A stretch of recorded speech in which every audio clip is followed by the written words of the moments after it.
Once upon a time, on the wide, dusty plains that stretched beyond the last rail of civilization, there was a place where life was raw and unpolished, where each sunrise carved hope into the heart and each sunset stole it away just as swiftly. It was in this unforgiving land that a man named Elias Blackthorne lived.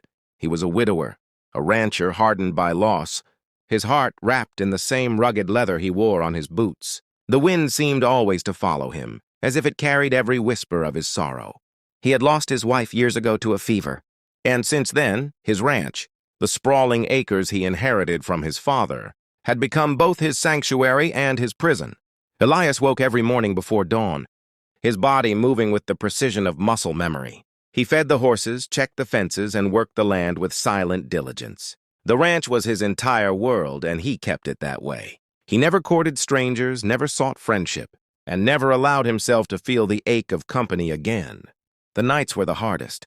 When the moonlight spilled over the fields, he would hear his wife's laughter in the whispering grass and imagine, her hand in his, warm and real. One spring day, a chilling caravan arrived at the edge of his property. The sun was high and the heat stung the earth, but men came with wagons and ropes, herding a group of girls and women, all of them weary and frightened. They had been brought to an auction where human lives were bought and sold as if they were cattle, a practice that had become an ugly stain on the frontier towns. Elias watched from the top of a ridge, his eyes narrowing as he took in the scene. There was a cry from one of the girls, a young Chinese woman, her voice trembling against the cruelty of fate. He didn't know what compelled him, whether it was the memory of his wife's gentleness or the raw instinct that he could not ignore. But he rode down toward the commotion. The auctioneer called out prices, crude offers made through laughter and greed. Men jostled one another to claim ownership of the girls. Fear clung to those young faces like dust on old wood. Elias dismounted and walked through the crowd, his boots sinking slightly into the dirt. The murmurs hushed as people recognized him, a solitary man, respected for his skill with cattle and feared for his temper. He approached the auctioneer and, with a voice as steady as the earth beneath him, asked, "How much for the last one?" A crude laugh rose around him. "She ain't worth more'n a handful of silver," someone jeered. "I'll give what's fair," Elias said. The laughter turned sour, replaced by uneasy glances.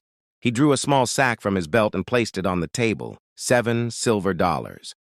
The auctioneer looked at him, then at the money, then at the woman.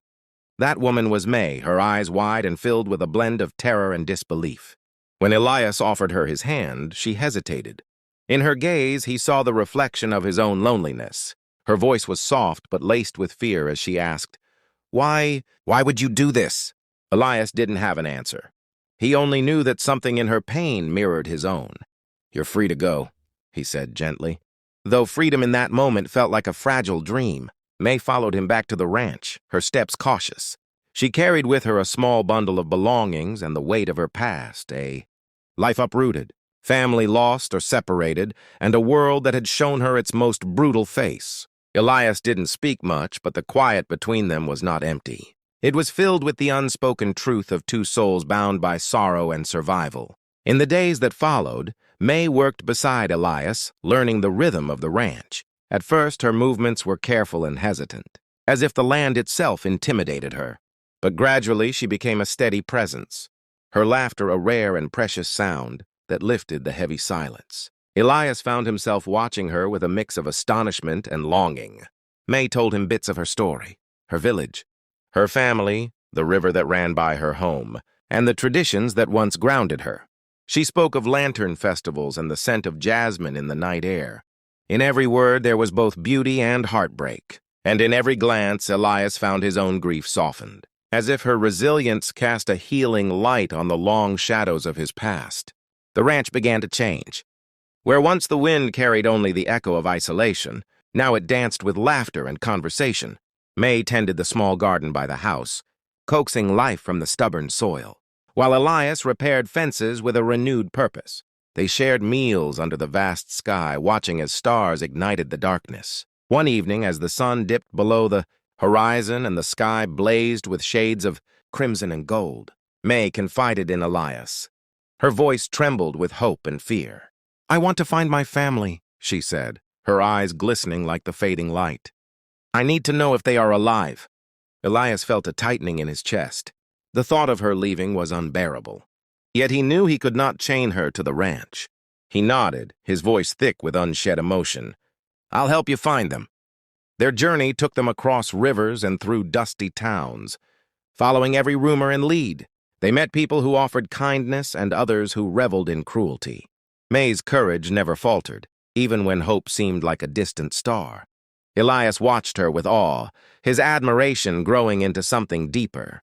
One day, they arrived at a small settlement where May's breath caught in her throat.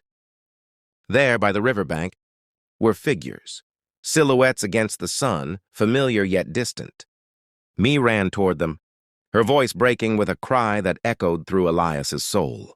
Her family embraced her, tears mingling with laughter, and for a moment, everything stood still. Elias felt joy for May, yet a hollowness began to open within him.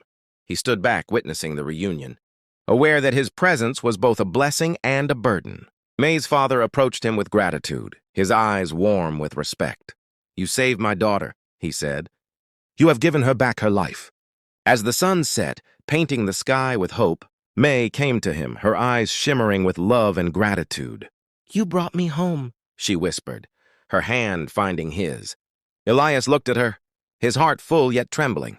Your home is where you find love, he replied. Go with them, May, you deserve that. Tears streamed down her face as she wrapped her arms around him. You changed my life, she whispered, her voice thick with emotion. Elias watched as she walked toward her family, her steps light and free.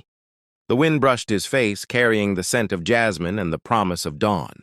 In his chest, where sorrow had once taken permanent residence, there was now a space filled with gratitude and peace. He stood alone, but not the same man who had once feared the world. His heart, tempered by loss and love, had opened to the promise of new beginnings. The plain stretched before him, not as a prison, but as a testament to the strength of the human spirit.